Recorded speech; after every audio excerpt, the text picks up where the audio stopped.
Aujourd'hui, j'ai vraiment la chance d'accueillir deux speakers de très très grande qualité. Donc j'ai vraiment le plaisir et l'honneur de recevoir donc Emmanuel Ploton d'Orange Bank. Bonjour Frédéric. Et Marie-Louise Julien, un de nos speakers préférés au niveau de la satisfaction client. Alors Marie-Louise, est-ce que tu peux nous parler de La Marque ? La Marque, c'est une association qui a été créée il y a maintenant 15 ans, association à but non lucratif, qui réunit un petit peu plus de 300 entreprises sur un sujet qui est finalement suivre cette intuition initiale, qui était que derrière les réclamations de nos consommateurs se cachaient des opportunités d'amélioration. Et donc, parti à une dizaine il y a 15 ans, on a un peu plus de 300 et on laboure ce sujet depuis avec passion et enthousiasme. D'accord. Alors, Orange Bank, beaucoup d'entre vous, je pense, connaissent. On a préparé un petit slide en régie pour avoir quelques chiffres clés. Alors, Emmanuel, est-ce que tu peux nous en dire plus ? Là, il y a les chiffres qui s'affichent. Oui, donc Orange Bank, notre actualité, on vient de fêter les 3 ans. 3 ans de lancement, c'est la réunion d'un opérateur, Orange, avec le monde de la banque, avec l'ambition d'innover et de réinventer, gérer, faire la banque différemment, et notamment avec l'usage et l'accélérateur du digital, la simplicité, la proximité de l'offre. Donc on a un beau parcours depuis ces 3 ans, avec une actualité au-delà de l'anniversaire, de nouveaux services qui sont lancés. L'offre premium pour une montée en gamme associée à plus de conseils et d'accompagnement, et également plein d'autres choses qui vont arriver en termes de gestion de services et de produits. Notre autre actualité, les plus géographiques, c'est un lancement en Europe et aussi un déploiement un peu plus important sur les pays d'Afrique. Donc la banque, c'est pas que la France, c'est international de plus en plus et avec plein de nouveautés pour servir nos clients plus simplement.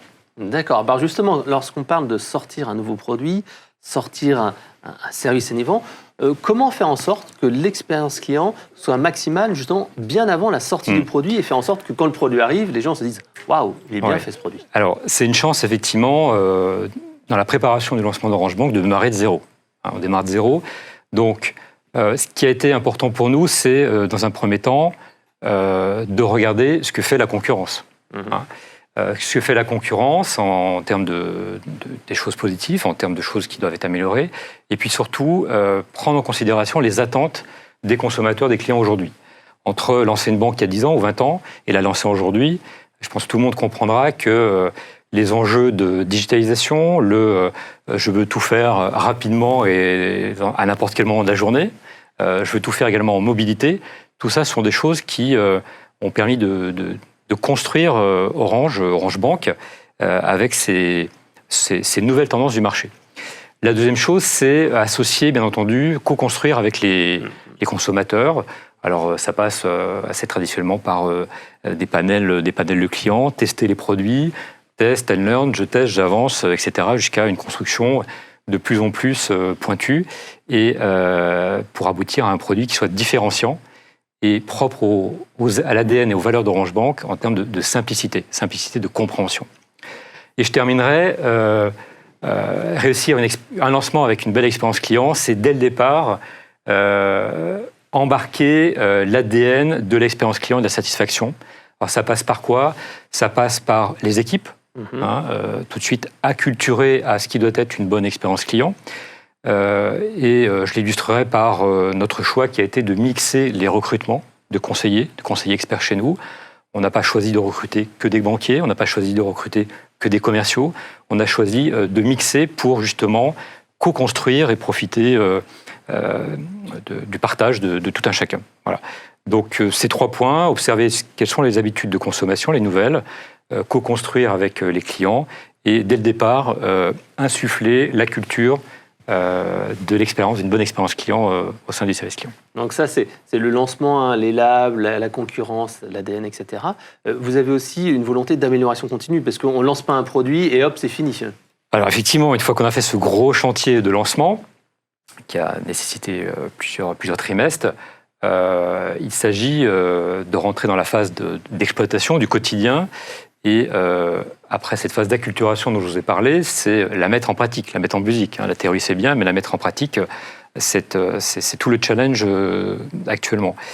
Le dispositif d'écoute, il embarque des enquêtes qualité, bien entendu, Alors, on les adresse soit par SMS ou par mail, suivant le public, en B2B ou en B2C.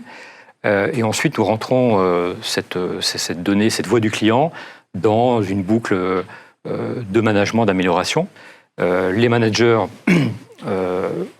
prennent en charge la récolte des notes, satisfaction, la récolte des verbatims, et ensuite, dans un travail d'accompagnement et de coaching, s'adresse à chacun de leurs collaborateurs pour s'appuyer sur les points forts et puis travailler les axes d'amélioration. Voilà. Tout ça se fait à des niveaux conseillers experts, des niveaux d'équipe, de façon à avoir une vision transverse, une vision globale de la performance de chacun de nos clients. Voilà une des voies, mais je pense qu'on reparlera de ce qui peut être ce sujet plus en détail. Oui, tout à fait. Et je pense que, Marie-Louise, la réclamation doit être également conçue comme un moteur d'amélioration. On parle souvent du pépin et de la pépite. Quel beau slogan. Effectivement, pour nous, pour beaucoup d'entreprises, heureusement, et bien au-delà de la marque, la réclamation se doit d'être vue, perçue comme une opportunité. Effectivement, là, notre slogan, transformer le pépin en pépite, c'est cette idée qui pouvait paraître complètement folle. Il y a une quinzaine d'années, moi, je me souviens encore de verbatim, ce fameux verbatim qui est « n'avez-vous vraiment rien d'autre à foutre que de vous occuper de ce qui merde dans nos entreprises ?» Et nous, notre conviction, c'était que oui, c'était probablement en se souciant justement de ces dysfonctionnements qui nous étaient remontés par ces consommateurs, donc ces réclamations qu'on n'osait à peine même nommer à l'époque, qu'on serait en capacité finalement de se différencier des autres et peut-être de se donner une chance de survivre et de faire pérenniser nos entreprises. Donc pour nous, en tout cas pour les entreprises, me semble-t-il, il faudrait qu'il y ait effectivement une attention particulière à la réclamation, puisque une réclamation, c'est rarement exprimé par plaisir. Moi, je crois qu'il y a un mot, c'est la quérulence, qui est dans le Larousse, on le retrouvera, je crois que c'est le plaisir malsain à réclamer par plaisir, mais je pense que ça doit concerner peut-être 0,01% des consommateurs. Aujourd'hui, quand un consommateur, quand un client, quand un usager, quand un citoyen, un assujetti, quel que soit le nom que vous lui donniez, un patient, réclame, c'est vraiment pas par plaisir. C'est vraiment parce qu'on n'a pas été à la hauteur de ce qu'il pouvait attendre, que le temps qu'il va consacrer à l'expression de cette réclamation et certaines fois au suivi de cette réclamation est un investissement qu'il peut et qu'il doit voir et qu'on doit voir comme un investissement, comme une capacité pour l'entreprise, pour la marque, de resatisfaire ce client en vue de le refidéliser et évidemment de pouvoir doper ce cycle de performance. Ça, c'est le côté vraiment performance financière, on peut dire, et il y a plein de données, on pourra revenir dessus si vous le voulez, pour montrer en quoi vraiment la satisfaction est un moteur de performance financière. Mais après, comme le disait effectivement Emmanuel tout à l'heure, le fait d'écouter effectivement le client, c'est aussi un moyen de se questionner sur nos pratiques. Le client qui réclame, il nous dit ni plus ni moins là où se trouvent les trous dans les raquettes. Et donc de pouvoir fixer l'existant, et puis dans certains cas d'aller jusqu'à l'innovation. Il y a un cas très connu, en tout cas qui est très en cours en ce moment, et j'en suis très heureux pour eux. Mon ami Gaëtan, c'est le cas de Decathlon. Je ne sais pas si vous souhaitez qu'on en parle, mais Decathlon, c'est une histoire, c'est vraiment du storytelling, mais c'est la vie, la vraie, où on se retrouve avec une hôtesse d'accueil qui, chez Decat, est à mi-temps, et à la fois journaliste et en même temps hôtesse d'accueil chez Decat, et son job devient finalement ni plus ni moins que de réceptionner des produits dont les clients sportifs ne veulent plus. Et du coup, elle se retourne, et dans certains cas, comme le dit Gaëtan, il y a quelques années, on mettait un coup de cutter, et ça pouvait dans certains cas aller à la benne. Et cette jeune fille rédige un courrier au patron, donc à Baléa de Decat, en lui disant voilà, moi, mon job quand je suis venu chez Decat, c'était pas pour ça. Je suis une passionnée de sport, etc. Et aujourd'hui, ma mission, mon projet m'amène à détruire le terrain de jeu qui est le nôtre, qui est la terre, puisque c'est comme ça que ça s'exprime. Et cette demande, j'ai envie de dire, cette supplique, mais qui n'est plus ni moins qu'une réclamation interne, mais une réclamation tout de même, remonte et va redescendre sur le bureau d'une personne qui, en l'occurrence, s'appelle Gaëtan, et qui se voit confier le fait d'investiguer un petit peu ce qui se passe sur ce sujet-là. Et rapidement, donc il met, comme il dit, sa chasuble bleue. Il a eu tout un parcours, notamment au magasin, direction de trucs, blablabla, et il va réaliser, il va éprouver qu'effectivement, la vie dans le magasin n'est plus la même. Et qu'aujourd'hui, il y a ces retours qui sont à gérer. En même temps, il voit que Amazon a une politique de gestion des retours qui n'a rien à voir avec les grands standards aujourd'hui de la distribution. Et il va re-questionner tout ça. Et donc, finalement, de cet irritant collaborateur, de ces irritants clients, il va retravailler finalement ni plus ni moins, évidemment pas seul, avec l'ensemble de l'entreprise, comment faciliter justement cette expérience de retour qui fait partie intégrante quelque part maintenant de la valeur de Decat, qui est on vous simplifie les retours produits, donc notre confiance va sur du retour a priori. Le client peut en autonomie être recrédité de la somme et les personnes qui s'occupaient de l'accueil font réellement de l'accueil ou réellement du conseil. Donc, la réclamation client, la réclamation collaborateur, quand elle est écoutée, faut-il l'écouter, faut-il l'entendre, et quand on se donne une chance de l'utiliser, donc on la traite, mais après on la manage, le management de l'insatisfaction client, on peut aller jusqu'à l'innovation. Voilà. Et après, on peut parler de transformation, qui est un autre sujet, mais clairement, la réclamation est une opportunité d'amélioration de produits et de services. Alors c'est vrai que, à moins que tu aies rajouté quelque chose. Alors, on parle de management, effectivement, à travers ces retours aux clients, ces verbatim, on doit manager cette matière. Alors il y en a de la source, de la voix du client, des enquêtes de satisfaction, il y en a des collaborateurs, il y en a la partie réclamation, puisqu'on a effectivement un service, comme dans toute banque, un service réclamation. Et je pense que c'est cette convergence et cette organisation qui doit être trouvée dans les entreprises pour, de ces différents horizons, arriver à centraliser pour avoir une bonne idée des irritants en termes de qualification des irritants, mais également en termes de volume. Un irritant tout seul sur un client unique aura une force différente qu'un irritant sur des dizaines de clients. Tu as cité, Marie-Louis, la notion de financière.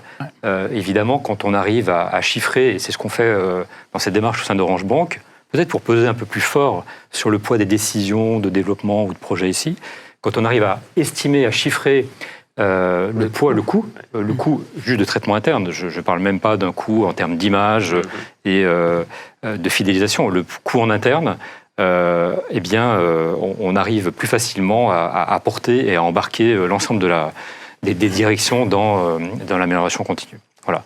Je peux vous citer un exemple là-dessus. J'ai deux exemples, mais qui sont autour de la tarification. Par la remontée des conseillers, des réclamations, pour l'illustrer, également de la voix du client à travers les verbatim, on s'est aperçu qu'on avait un sujet autour de la tarification de nos services.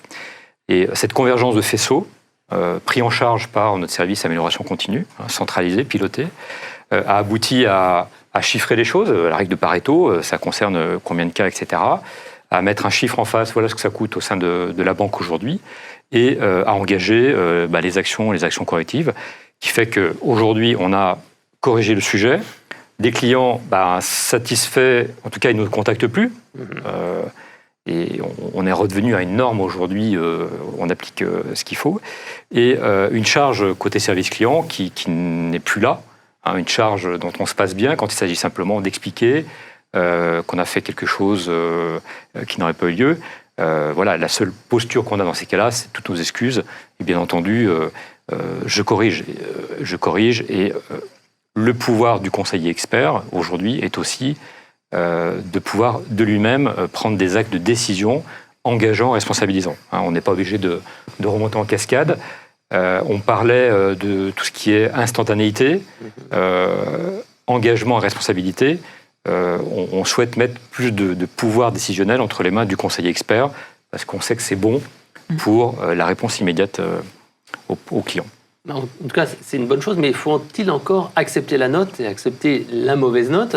Alors, on sait qu'il y a deux aspects. Il y a l'aspect culture client, le fait d'aller peut-être aussi sur le terrain. Alors ça, je pense que Marie, tu nous as parlé d'un cas en terre client qui est assez intéressant, et puis mesuré. Alors peut-être tu parleras de cet aspect culture client, et puis Emmanuel, je te laisserai revenir sur le dispositif d'écoute en fait derrière. Alors aller sur le terrain, c'est important. Ouais. Je pense que ce dont beaucoup d'entreprises souffrent, en tout cas c'est ce qu'on entend, ou peut-être ce qu'on veut entendre aussi, je ne sais pas, mais c'est qu'il peut y avoir certaines fois une déconnexion qui peut s'opérer certaines fois entre ce que l'entreprise fait, ce qu'elle croit faire, et puis ce qui est vécu des deux parties, côté collaborateur terrain, et puis également certaines fois côté client. Et je crois qu'il n'y a rien de mieux, effectivement, que des... Alors, il y a plein de choses. On a évoqué des feedbacks, les verbatim qui remontent, c'est juste génial. Mais le fait d'aller éprouver concrètement ce que peuvent vivre les collaborateurs sur le terrain, c'est juste magique. Et on l'évoquait tout à l'heure en aparté avec Emmanuel. Moi, ce qui me surprend, et ce que je dis, des DG, j'en ai pas tous les jours au téléphone. Mais ce que je constate depuis 1 an, c'est que à chaque contact avec un membre d'un COMEX, avec un dirigeant général, dans la conversation, assez rapidement, c'est devenu aujourd'hui, alors que c'était à l'inverse il y a 10 ans, c'était aujourd'hui, on sait que les chiffres, on sait que la réalité qu'on nous remonte n'est pas réellement celle du terrain. Et aujourd'hui, il y a me semble-t-il, en tout cas dans bon nombre de comités de direction et de COMEX, ce qui peut me surprendre aujourd'hui par rapport à il y a 10 ans, où ce sont eux qui, quelque part, semblent être plus sensibles que d'autres étages peut-être de l'entreprise, si je puis me parler ainsi, pour savoir réellement ce qui se produit. Et un exemple qui peut être, non pas une synthèse, mais qui reprend sur ce que tu disais, Emmanuel, sur justement la nécessité d'aller sur le terrain, la nécessité de donner de la délégation, de la vision, on parlera même de subsidiarité, c'est clairement ce sur quoi tend le modèle de Decathlon, toujours dans l'univers bancaire d'ailleurs, où le DG de la Banque Populaire, à l'époque Atlantique, Olivier de Marignan, à l'occasion d'un dîner en ville, se fait alpaguer par un client qui lui explique que c'est un futur ex-client. Forcément, Olivier, qui a pris depuis quelques semaines la direction générale de cette caisse, de cette banque, est pour le moins intéressé du pourquoi son PNB va fondre devant lui dans quelques instants, et il questionne. Et en fait, cette personne qui s'est présentée à lui une fois de plus dans un dîner en ville, tout ce qu'il y a de plus courtois, lui explique que le matin même en agence, pour un litige, un motif de quelques euros, la personne au guichetier a fini la conversation en lui disant, voilà, rassurez-vous, vous allez recevoir plus ou moins le montant de la somme qui portait sur quelques euros. Je crois qu'on est sur une somme entre 0 et 10 euros. 0 et 10 euros. Et rassurez-vous, ça devrait être fait, il faut juste que je demande la validation derrière. Et la personne lui dit, bah voilà, si vous n'êtes pas capable de le faire vous-même, profitez bien de mon dos, c'est la dernière fois que vous le verrez. Et du coup, Olivier, le lendemain, réuni à l'occasion d'une réunion sans comité de direction, il dit, voilà, typiquement, ce genre de situation, j'en veux plus. Et 3 mois après, et là je parle d'un temps qui date d'il y a maintenant 5-6 ans, ils mettent en place une délégation accordée à tous les membres de la banque, susceptibles d'être en contact avec des clients, pour que dans une enveloppe de 50 euros, à chaque insatisfaction qui est remontée, la personne au guichet soit en capacité de dégainer 50 euros sans demande de validation, quoi que ce soit. Et on évoquait tout à l'heure le côté pilotage, ROI, combien ça coûte, combien ça rapporte. Ce qu'ils ont constaté très rapidement, c'est que 80% des contacts d'insatisfaction qui étaient générés sur ces montants ont trouvé une réponse au premier contact. Ouais, pas de dégénération au niveau des Voilà. des Donc litiges, du coup, j'ai pas besoin de me retourner, j'ai pas besoin de miner le collaborateur, mais le moral de mes collaborateurs en leur disant on vous identifie comme incapable de pouvoir gérer l'argent, parce que clairement c'est quand même un motif. Et c'est d'ailleurs ce dont on se rend compte, parce que c'est le cas de la Banque Populaire, mais c'est ce que nous disait Accor il y a une quinzaine d'années. Je me rappelle à l'époque chez Pullman, on était sur une délégation de 200 euros sur chaque contact, etc. Et Chantal, à l'époque, qui était la patronne IMI pour la relation client, avait poussé le sujet et le truc a finalement été mis en place. Et la seule crainte qu'elle avait, c'était que ces sommes ne soient pas utilisées. Et c'est le seul écueil qu'il y a eu, c'est qu'il a fallu effectivement pousser les équipes pour qu'elles aient elles-mêmes confiance en elles et qu'elles dégainent ces 200 euros quand c'était utile. Et là, pour moi, on est vraiment dans la quadrature du cercle, c'est-à-dire qu'on redonne du sens au job. C'est-à-dire que les collaborateurs sont autonomes. On leur fait confiance, ils le sentent, ils l'éprouvent. Et même en face, vous avez un client qui lui aussi éprouve que le collaborateur, l'entreprise lui fait confiance et que donc lui-même, en tant que client, a raison de faire confiance à son collaborateur. Donc voilà, je pense qu'il y a quelque chose d'extrêmement positif là-dedans. Et puis voilà, dans la banque, où on aime négocier, c'est le sens du job, me semble-t-il, d'être commercial. Il y a aussi ce plaisir retrouvé peut-être de pouvoir revenir dans des négociations. On n'est pas sur du marchandage, on est sur de la négociation, on s'ajuste. Et je trouve que c'était cette illustration qui est à la fois du terrain. Qu'est-ce qui se passe sur le terrain? Moi, en tant que DG, j'ai besoin de le savoir. J'ai besoin de m'en imprégner pour savoir réellement ce qui se passe afin de prendre les bonnes décisions, me semble-t-il. Et alors, ce qui est certain, c'est que on a tous l'envie, mais sur le terrain, c'est parfois plus difficile à mettre en musique, entre la volonté de la direction qui affiche de grands enjeux sur l'amélioration de l'expérience client, les équipes d'amélioration continue qui sont mobilisées, les conseillers qui aimeraient que ça bouge, les conseillers experts qui aimeraient que ça bouge beaucoup plus vite, et puis on a la vision client. Et je pense qu'il faut quand même reconnaître, c'est difficile d'assembler ces quatre visions sur absolument un même boulevard. Et ne nous arrêtons pas effectivement au simple indicateur chiffré qui aujourd'hui drive la totalité des directions à travers le NPS ou la SAT client. Je pense que ça a du sens d'avoir des indicateurs bien connus aujourd'hui établis sur le marché, puisque tout le monde, de A à Z dans la banque, de haut en bas et de droite à gauche, se reconnaît et sait que c'est un indicateur à suivre. Je pense que c'est un des rares KPI qui fait l'unanimité au sein d'une banque. Tout le monde veut faire de la qualité. Voilà. Le mettre en musique, c'est plus compliqué. Et à adopter des actions qui soient réellement visibles pour le client. Je vois beaucoup de mobilisation chez nous et il faut vraiment avancer pas à pas, step by step. D'accord. Alors là, on a vu que c'est faisable lorsqu'on va sur le terrain, lorsqu'on est en face à face avec le client, mais c'est pas toujours facile de détecter cette insatisfaction, ou en tout cas le ventre mou.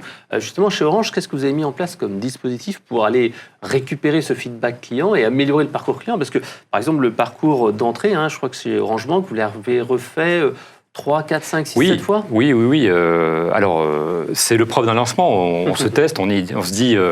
Dans mon introduction, ça a été de se dire, de vous dire que on avait imaginé un parcours d'entrée en relation, c'est comme ça qu'on l'appelle pour ouvrir un compte bancaire. Et puis, alors il y a soit les expériences clients, les retours clients qui nous indiquent que à telle étape, l'étape 2 ou l'étape 3, on a un nombre important de clients qui passent ou qui ne passent pas. Donc on part d'indicateurs chiffrés, on part aussi d'indicateurs qui sont remontés par nos collaborateurs qui accompagnent ces clients qui sont en difficulté sur le parcours. Donc tout ça, on a cette matière qu'on travaille. Et on a aussi en matière bancaire des évolutions réglementaires ou des autorités de tutelle qui nous demandent de faire évoluer nos parcours. On est souvent sur des évolutions qui visent à défendre le consommateur, j'entends sécuriser l'ouverture de compte, proposer un compte bancaire, des moyens de paiement ou un crédit, c'est engageant pour les deux parties, la banque et le consommateur. Donc le protéger. Et également, ça a été important pour nous, dans nos valeurs, d'avoir de la simplicité. Donc on a toujours, et on cherche encore à simplifier le parcours pour non pas avoir un obstacle, mais véritablement le tapis rouge. Tout ça nous a amené effectivement à être une version 3. Il y en a certainement une 4e en préparation, je ne vous la dévoilerai pas. Mais tout ça nous amène à refondre régulièrement pour simplifier, être conforme, renforcer la sécurité et faire en sorte que tout se passe mieux pour l'ensemble des parties prenantes autour du sujet. Donc, si j'ai bien noté, il y avait donc forcément les KPI, le suivi avec les conseillers et les clients. Il y a les enquêtes web, mais il y a également les enquêtes de satisfaction. Alors, quel dispositif vous avez mis en place pour détecter cette insatisfaction un peu cachée, un petit peu plus difficile à obtenir? Alors, je vous ai parlé des enquêtes qui partent après, je vais le redévelopper, qui partent après chaque interaction, chaque interaction, par SMS ou par mail. Elles sont agrégées dans effectivement l'outil Locan. Et nous nous concentrons aujourd'hui sur... Alors, on est très satisfait quand il y a des très bonnes notes, et on s'en sert à valoriser nos collaborateurs ou afficher ça sur nos écrans de télé. Regardez cette verbatim de ce client et il a vraiment été subjugué par notre accompagnement, c'est formidable. Bon, on est là pour parler des réclamations et le service client est là pour traiter les insatisfactions qui sont quand même la majorité des cas. On s'attache aujourd'hui aux clients qui nous donnent entre 0 et 3 en termes de notes à les recontacter. Alors, automatiquement, un client qui nous a donné une note pas très bonne, ça arrive dans l'espace du manager et du collaborateur. Et il y a un premier travail entre le manager et le conseiller pour comprendre la note et comprendre ce qui s'est passé. Idéalement, avec cet échange, après cet échange, le conseiller doit être en mesure de repartir à l'assaut de ce client, au sens, c'est bon, j'ai une autre vision, une proposition à lui faire et je vais lui montrer qu'il est important pour nous, qu'on a écouté sa mauvaise note et je le recontacte pour trouver une solution. Voilà. Dans les situations qui seraient trop complexes, ça peut être le manager qui mouille la chemise et va de lui-même recontacter le client. Ouais. Voilà. Et on avance pas à pas dans un esprit de bien comprendre ce que le client a voulu écrire en termes de verbatim, d'avoir cet échange voix, et également de coaching du collaborateur pour que la prochaine fois, il soit confortablement en posture de faire mieux et d'être mieux outillé. Je crois d'ailleurs que ça fait partie de votre programme Ambition 2020, l'amélioration continue. Comment vous mettez ça en place? Quels sont un petit peu les mécanismes et la structure de ce plan qui est assez structurant quand même, qui va engager les managers, les collaborateurs? Oui. C'est un vrai plan d'entreprise. Ambition 2020 et autres. L'ambition, en tout cas sur l'année 2020, au sein de la direction de la relation client, nous avons renforcé les équipes autour de l'amélioration continue par des nouvelles venues, des visions arrivant du groupe Orange notamment. Voilà, on mixe tous les profils. Et ce qu'on souhaite, c'est acculturer et essaimer le plus possible, le plus profondément. Donc ça se traduit par un appel au volontariat auprès de conseillers pour, voilà notre programme d'amélioration, qui souhaitent être embarqués dans des groupes de travail, qui souhaitent être embarqués dans un démarrage d'un cursus de formation diplômante. Oui, l'expérience client. Yellow Belt, etc., avec tous les degrés. Et à côté des conseillers, on a aussi les managers, les cadres, qui doivent montrer l'exemple, comme tout le monde, et qui, pour ceux volontaires, on les a identifiés pour qu'ils soient eux aussi à un degré un peu différent, mais qui soient la force opérationnelle qui va porter la voix de l'amélioration continue partout, en tout lieu, dans le run de l'opérationnel, mais également à travers des temps réservés de travail sur une problématique ou autre. D'accord, donc c'est un petit peu ce que fait la marque. Vous proposez des formations à la réclamation, entre autres. Pour vous, c'est important. Est-ce que vous avez eu des retours de feedback entre avant, après, et surtout de clients qui vous disent « Waouh, ça a changé au niveau de la sensation qu'ont les clients du service qui est délivré ?» Alors, je suis un très mauvais commercial. Donc, je ne serai pas là pour vendre les formations. Ce qu'on constate effectivement souvent à l'issue d'entreprises qui s'approprient le sujet, qui mettent en place des méthodes, mais je pense que ce soit les méthodes à marque ou d'autres, je pense, et du moins c'est ce que j'espère, c'est qu'au-delà des notes, dans ce qu'on peut évaluer, c'est que souvent on arrive à résoudre la situation en moins de contacts. C'est-à-dire que là où certaines fois vous aviez une série d'allers-retours, nous le but en tout cas c'est de permettre aux entreprises de pouvoir, dans la mesure du possible, régler au premier contact. First Call Resolution, dont on a entendu beaucoup parler. Oui. Taux de contact, réitération, ça c'est des sujets qu'on travaille. C'est un gaspillage phénoménal. Ça passe par plein d'améliorations, dont on parlait de l'espace de responsabilisation plus important du conseiller ou de délégation plus importante. Plus il a accès à des outils, plus il a accès à un pouvoir de décision ou d'action, et plus rapidement, effectivement, la bonne réponse sera apportée au client. La réitération est un mal des centres de relations clients. C'est un vrai combat. Un vrai combat, et je peux déjà annoncer que c'est en 2021 des combats d'Orange Bank, entre autres. Alors là, on se focus beaucoup sur la réclamation, le client mécontent, mais c'est aussi important d'aller féliciter les équipes quand il y a quelque chose qui se passe bien, parce que le service client, souvent le problème justement, c'est qu'on voit que la partie négative. Est-ce que tu aurais un exemple justement à nous donner de fait que c'est important de motiver les équipes sur la partie positive? Ça tombe bien, frère, car oui, j'ai une pratique à te partager. Non, moi, j'ai une pratique que je partage à chaque fois, donc désolé une fois de plus pour ceux qui l'auraient entendu. C'est cette pratique qui est mise en place chez ADO, le groupe ADO, et en l'occurrence la marque Cabane, qui est dans l'économie d'énergie. Et eux, la pratique, je trouve juste magique, qu'ils ont mise en place, c'est que lorsqu'ils ont notamment un 10 sur leur fameuse mesure, ils appuient sur un petit bouton et qui fait résonner une musique festive dans l'ensemble des entrepôts de ce groupe. Alors ça, c'était vrai il y a 3 ans, je ne sais pas si cette musique court encore, mais en tout cas, ce que je trouve vraiment beau dans le symbole, c'est de fait de revenir vers l'ensemble des collaborateurs, dans justement ce souci de revenir vers eux également quand ça fonctionne bien, parce que oui, dans l'écrasante majorité du temps, ça se passe bien, et c'est de ne pas être avec un fouet dans du dolorisme, mais de remercier, de féliciter, et de faire la démonstration que oui, normalement, ça se passe très bien. Mais dans cette petite musique, ce qui est intéressant, c'est que au-delà de ça se passe très bien, c'est aussi un moyen de rappeler, et pas d'une manière lancinante ou manipulatrice, c'est de dire, notamment la personne qui sera en train d'être conditionnée une chaudière qui partira dans le sud-ouest, que ce qu'elle fait à ce moment précis a de la valeur justement dans la relation et dans la satisfaction du client. Et du coup, c'est de faire prendre conscience et de remercier tout le monde que si un client est content à l'autre bout de la France ou du quartier par rapport à notre produit, c'est que tout le monde a joué sa partition à la juste mesure. Et c'est la phrase qui est très connue et très ancienne, qui est de dire, à l'époque on parlait de satisfaction client, on parle d'expérience client, mais qui est de dire une satisfaction ou une expérience réussie, c'est pas une somme, c'est un produit. C'est un produit de choses, et si vous avez effectivement 100 fois 100 fois 100 fois 0, ça met votre produit à 0, et du coup ça a tout cassé. Ouais. Donc, en fait, tout le monde a un rôle à jouer, c'est ça. C'est comme tu l'as dit. Tout le monde joue un rôle. À un moment donné, il y a quelqu'un qui fait juste son travail au lieu de penser au client, ça peut remettre à plat toute l'expérience. Oui, ou de penser à la suite de la tâche qui va être prise en charge par un autre collègue ou un autre service.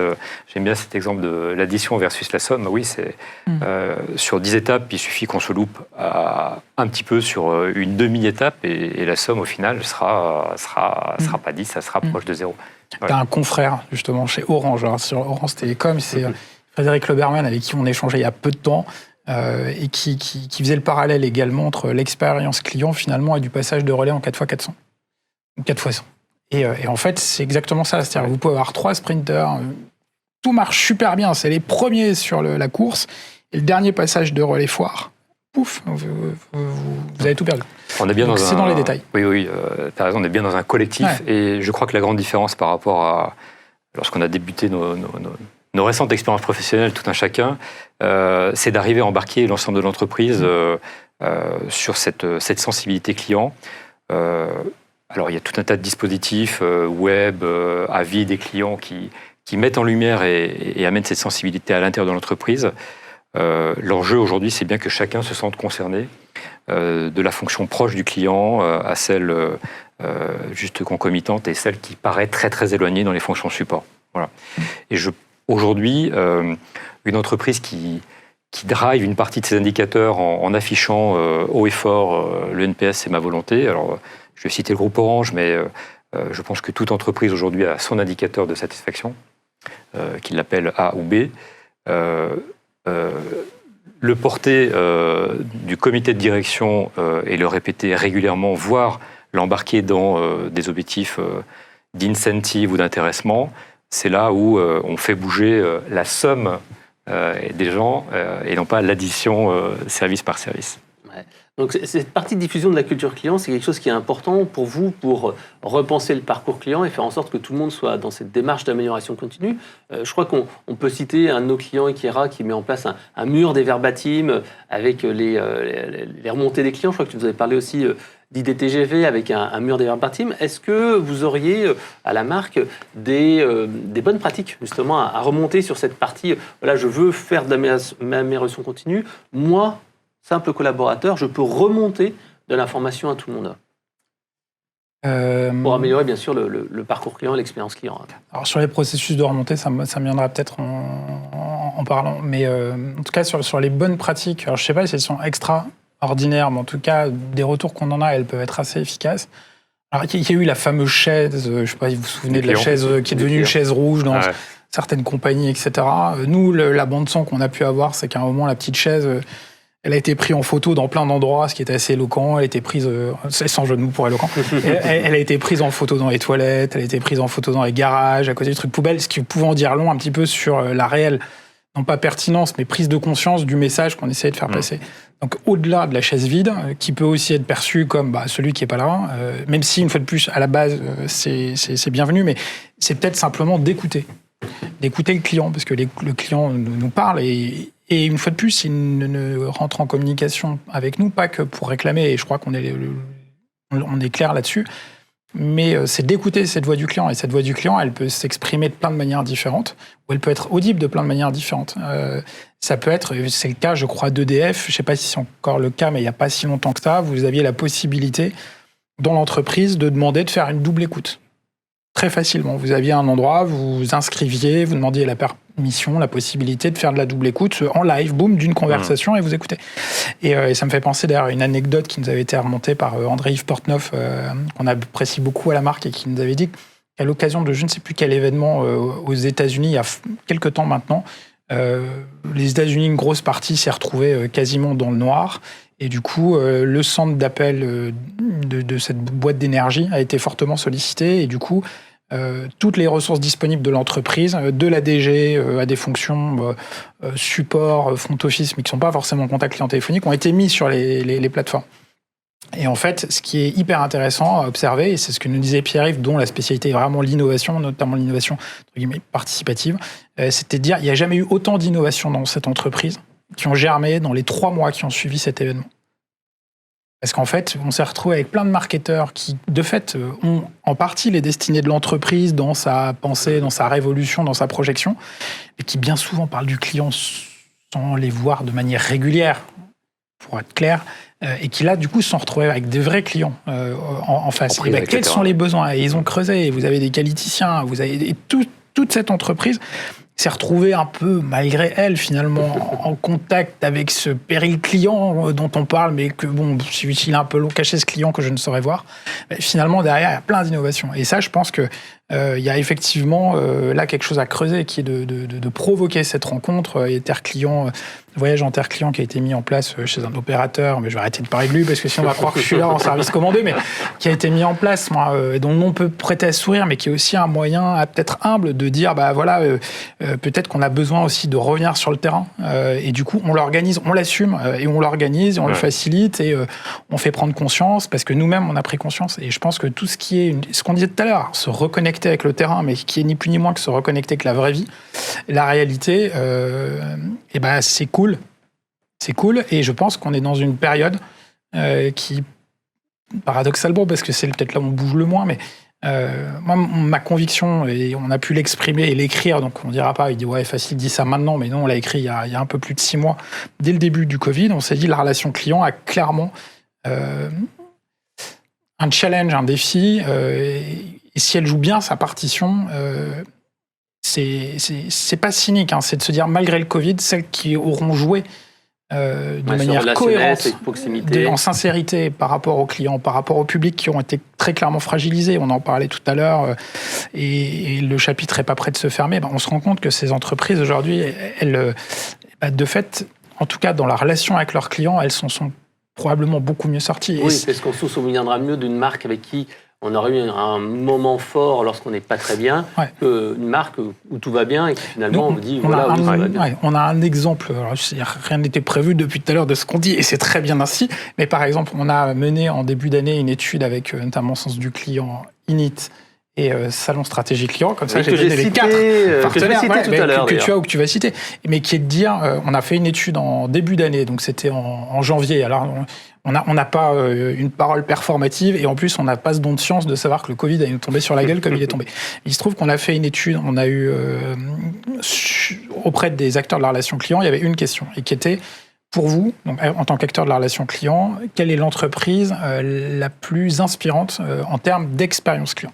Et on avait, sur les 2 premières marches du podium, on avait Amazon, très clairement devant, et on avait Maïf qui était en seconde position. Et ces éléments devaient être présentés au salon stratégie client qui, comme on le sait, a été décalé. Et du coup, on a passé quelques petits coups de fil et je demandais à Nadine d'Init si elle était d'accord pour faire une 2e vague auprès de ce même public à l'issue du confinement. Et donc au mois de juin. Donc on n'était pas juste derrière, mais quelques semaines après. Et ce qu'on évoque, se traduit en chiffres. C'est-à-dire que Maïf, qui était certes sur la 2e marche du podium, mais qui était un petit peu, qui était en retrait de manière assez significative quand même par rapport à Amazon. Oui, parce qu'opérationnellement, Amazon est très très fort. Amazon, c'est la star, c'est le Rolls-Royce. En termes d'efficacité, je pense qu'aujourd'hui, il y a un consensus terrible. Il y a d'autres questions derrière Amazon, c'est peut-être pas le sujet, mais ce qu'on a constaté, c'est que ce qui était remonté de la profession, et on a plus de 660 répondants sur l'étude, c'est qu'ils ont placé Amazon en première position, et je pense qu'on se rappelle tous du fait que son directeur général, Pascal Desmurger, a pris la décision de reverser 100 millions d'euros, qui était ce qu'il identifiait comme la possibilité de faire de l'argent sur le dos de la crise, parce que le nombre d'accidents allait baisser, donc il y avait des primes plus ou moins indues, donc ils ont reversé ces sommes auprès de leurs sociétaires. Pardon. Oui, parce que je sais pas qui j'ai dit, mais Maïf, auprès des sociétaires, et en leur donnant aussi la possibilité, si ils le souhaitaient, de reverser cette somme auprès de l'OPHP et d'autres associations caritatives. En parallèle, ils ont pris soin de leurs collaborateurs, de leurs équipes. Ils n'ont pas demandé de bénéficier du chômage partiel. Donc voilà, il y avait une cohérence par rapport aux valeurs exprimées et qu'on peut ressentir quand on est sociétaire ou quand on est dans l'univers de la relation client. Et du coup, on s'est retrouvé avec un Maïf qui était devant. Et ce qui est amusant, c'est que Decathlon, qui était au pied du podium, ce qui pour un sportif est effectivement un peu la loose, Decathlon, qui pendant cette même période a proposé des choses...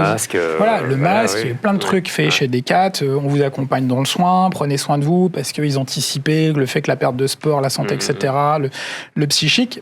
Decathlon est passé en 3e position. Donc, je pense que très clairement, la relation client, et on en vient là pour dire que le fait de réécouter le client, de se concentrer sur le client, c'est quelque chose de bankable. Et pourquoi la période encore maintenant s'y prête, c'est que je pense qu'à une époque où tous les budgets vont être effectivement révisés, c'est le moins qu'on puisse dire, notamment la réclamation, et je ne veux pas être monomaniaque et le François Pignon que de la réclamation, même si je me dois tout de même de l'assumer, c'est de se dire la réclamation, c'est un sujet qui, pour moi, a 3 valeurs qui sont vraiment d'actualité.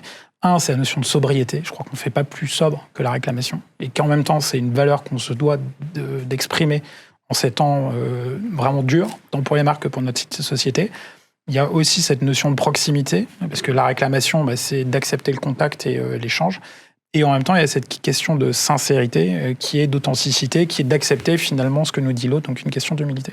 Et donc je pense que les acteurs de la relation client, notamment dans ce que tu disais, qui est de remettre tout le monde un peu dans le sens de la marche sur un projet fédérateur, ont réellement quelque chose à jouer en ce moment. Et je donne avis, rendez-vous, et je suis sûr que ça va marcher. Alors on va se faire les questions-réponses dans 2 secondes. Je voulais juste faire un dernier point. Donc sur la mesure de la satisfaction, identifier ces points noirs dans le parcours client.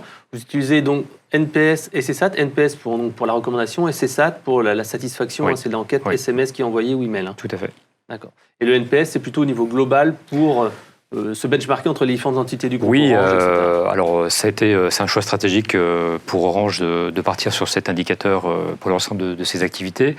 Et puis, faut être clair aussi, c'est une façon de dire mon voisin il fait combien. Voilà, et on suit avec attention les notes satisfaction, les notes NPS au sein du monde bancaire. Alors du coup, vous m'amenez sur ce sujet, je vais en profiter. On est très fiers d'avoir fait une belle performance sur le NPS pour, au bout de 3 ans, aller rejoindre des acteurs qui, dans la banque à distance ou la banque digitale, sont bien en avance en termes de profondeur d'historique. Et donc, sur notre clientèle classique, on a un NPS de 30. Sur la clientèle dite premium, sur laquelle on a une offre à plus forte valeur, on affiche 45. Ah oui, 45, c'est... Voilà, merci pour la belle réaction. On est très fiers et c'est un beau travail d'équipe au sein de toute la banque. Ok. Alors Chantal va nous sélectionner quelques questions. Je pense qu'il y en a de nombreuses. Oui. Alors, Chloé pour Emmanuel. Les enquêtes par SMS fonctionnent-elles mieux que les enquêtes par mail en B2C ? Alors, en termes de taux de retour et informations récoltées, par rapport à votre expérience, quand privilégier l'une ou l'autre ? Oui, alors, difficile de les mettre sur le même stade. Une enquête par mail ou SMS, tout le monde comprendra aisément qu'une enquête par SMS a une profondeur de questions et d'espace qui est extrêmement limitée. Donc, alors, on va avoir juste après un atelier avec... Donc justement, Jérémy Debris qui nous parlera dans détail des enquêtes par SMS, mais je te laisse continuer. Ok, alors peut-être qu'il révélera de nouvelles possibilités techniques. Il donnera quelques petites astuces entre le SMS, le SES ping-pong, l'email. Ouais. Ils ont tenté les 3 et ils ont des chiffres très intéressants. Alors suivez l'épisode suivant. Ne manquez pas le prochain épisode. Donc de mon expérience, peut-être que techniquement il y a des solutions. Le SMS, je l'utiliserai sur des contacts à chaud. Juste après une interaction. Alors on couvre toute la planète, téléphone, chat, etc. L'enquête par mail a une profondeur, on en fait aussi une possibilité de questions bien plus importante. Donc là, on peut plus facilement identifier, aller chercher des sous-sujets, creuser beaucoup plus profondément. Et donc la matière est plus riche. Donc le mail pour des choses très très qualitatives, le SMS en one-shot pour des éléments très, très quanti, chiffrés. Voilà comment on le pratique aujourd'hui, mais je serai attentif aux évolutions technologiques. Je pense qu'il y a un potentiel, vous m'avez mis l'eau à la bouche, il y a un potentiel technique sur le SMS qui est plus adapté à nos usages de mobilité. On va plus facilement répondre. Et donc, je serai très attentif à ce qu'on peut faire pour exploiter plus amplement le caractère facile du SMS. Voilà. Alors, une question pour Marie-Louis de la part de Laurent T. Qu'aurait pensé Winston Churchill des KPI de l'insatisfaction client ? Et plus sérieusement, une marque doit-elle communiquer sur les volumes de réclamations qu'elle génère et sur ceux qu'elle a pu solutionner de manière favorable ? Joker? Non, surtout pas de joker, mais je pense que beaucoup de choses est dit dans la question et sa formulation, la fameuse phrase de « je ne crois que dans les chiffres que j'ai falsifiés moi-même ». C'est la question que doivent se poser nos différentes marques dans le management de la relation et de l'insatisfaction client notamment. Moi, j'ai un rapport à la note qui est peut-être trop prudent, peut-être. On a vu ou cru voir, non, clairement, on a vu beaucoup trop de conneries quand même pour aujourd'hui se taire. Ça fait quelques années où on crie méfiance sur ce qui est devenu l'usage de la note, ou autrefois, moi, note, c'était voilà, de savoir où on en était pour pouvoir agir derrière. Or, aujourd'hui, les notes sont devenues des instruments marketing, pour faire simple et mal dans mon propos. Et là-dessus, à la limite, je vous envoie un super MOOC que vous pouvez trouver. Il se trouve que par hasard, on l'a posté aujourd'hui sur le LinkedIn de la marque, et c'est pas moi qui cause, c'est Christophe Benavent qui est ma référence sur le sujet. Il avait astucieusement appelé ça le KPI du cockpit au fétiche, et qui pour moi est assez évocateur. C'est-à-dire que de fait, le KPI initialement, c'est se mettre en capacité à travers un certain nombre d'instruments de pouvoir piloter. Or, aujourd'hui, comme on le dit, moi comme je le disais, le KPI est devenu presque une finalité, notamment à des fins marketing. Il faut avoir une bonne note, il faut avoir sa propre prime. Et du coup, quand on sait que c'est indexé sur la prime, on se rend compte on manœuvre pour, assez rapidement qu'on concourt. Donc, c'est très bien même que la question soit posée maintenant, et il y a peut-être un lien de cause à effet d'ailleurs, mais dans les enseignements, et notamment les clés que donne Christophe, c'est de dire un très bon indicateur, on ne communique pas dessus. Si vous communiquez sur un indicateur, vous le tuez. Et c'est ce qu'il dit, un indicateur ne fait pas que mesurer, il agit. L'indicateur, il a quelque chose de performatif, c'est-à-dire que le client, le sondé, va également réagir en fonction de la note sur laquelle vous allez communiquer. Cas pratique, je rentre, et je ne vais pas être plus long, je rentre dans un établissement, si je vois que la note est de 8, par exemple, je me dis, le bon référencement est à 8. Si je ne suis pas content, j'irai probablement mettre 6 pour que cette note soit chutée. Et donc, allez voir ce MOOC, vous gagnerez. Je le recommande, ouais. Je l'ai vu hier, il a été publié hier. Je le recommande, c'est une vision différente, mais qui met en lumière qu'il ne faut pas s'arrêter aux chiffres. Il faut bien aller creuser d'autres choses très intéressantes. Ouais. Mais là-dessus, mea culpa, on a été les premiers à dire indexer sur la satisfaction, ça serait une bonne chose, vous motiverez tout le monde. Et on s'est rendu compte que les effets de bord étaient tels que... Alors, il y a un effet balancier. Voilà. Aujourd'hui, on est peut-être trop allé sur le simple pilotage du KPI. Il en faut, c'est obligatoire. Ça embarque toute l'entreprise derrière. Mais il faut le pondérer par... Il ne faut pas que ça devienne le KPI sanction, quoi, on va dire. Exactement. Alors, on va peut-être laisser Chantal poser une autre question avec Trépring derrière son micro. Alors, Roland qui constate, donc Orange Bank semble analyser la satisfaction client de manière très fine au niveau de chaque conseiller. Comment préparez-vous vos équipes en amont pour que ces évaluations ne soient pas perçues comme un contrôle, une menace? Tu la sens à pression?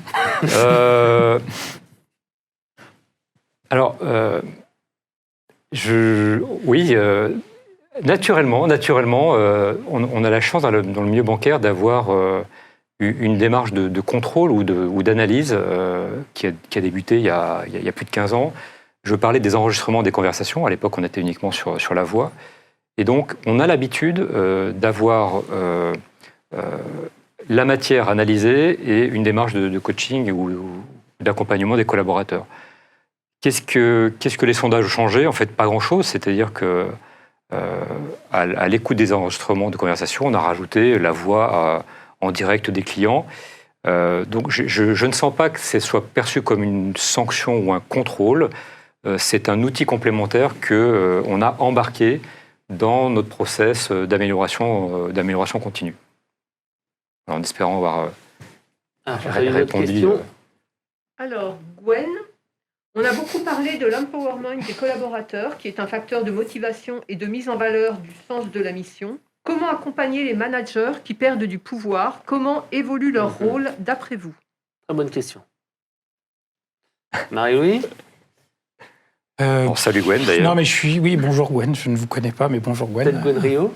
Peut-être. Oui, voilà. Non, j'ai pas de réponse qui me semble être suffisamment pertinente pour être partagée comme ça, mais je reviendrai au sens, moi. C'est-à-dire que finalement, on va revenir, j'imagine, au sens de la mission des collaborateurs qui sont en contact avec le client. Si on vient sur cette notion d'empowerment, de subsidiarité, donc c'est de revenir au pourquoi. Moi, alors, je sais que ce mot sens est très utilisé. On parle même de faire sens, qui pour moi est une absurdité. Bon, les choses ont du sens ou n'en ont pas d'ailleurs. Mais c'est de revenir au sens des choses. Et pourquoi on fait ça ? Et je pense que si on revient au pourquoi on fait ça, côté collaborateur, évidemment, au niveau des encadrants et des managers, c'est de leur dire pourquoi maintenant vous allez être amené à faire ça. Mais c'est clair que si du jour au lendemain, on laisse entendre aux encadrants, si jamais on les a positionnés que comme des petits chefs, justement, qui sont là juste pour voir des notes, des bonnes notes et mettre des coups de fouet à tel ou tel moment, ça marche pas. Ça marchera plus. Je vais te faire un peu de publicité, puisqu'en fait, chez Locan, on a interviewé Michel Boyer, qui est une de tes formatrices, justement, et elle nous a fait une petite vidéo qui dure une vingtaine de minutes.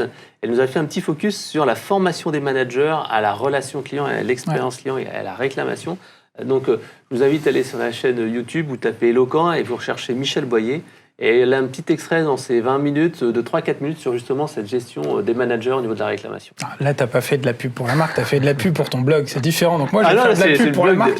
Le 27 novembre, la semaine prochaine, vous avez une convention qui est ouverte à tous sur la notion de la culture client. Et on parlera notamment de cette notion de subsidiarité. Donc, chère Gwen, que je ne crois pas connaître, vous y trouverez d'autres informations provenant notamment de Toyota et de la Compagnie des Alpes. Voilà. Donc, amarc.assof. Et donc, .fr. Et donc, on retrouvera dans l'agenda l'adresse de la convention. Voilà, et puis l'application Orange Bank.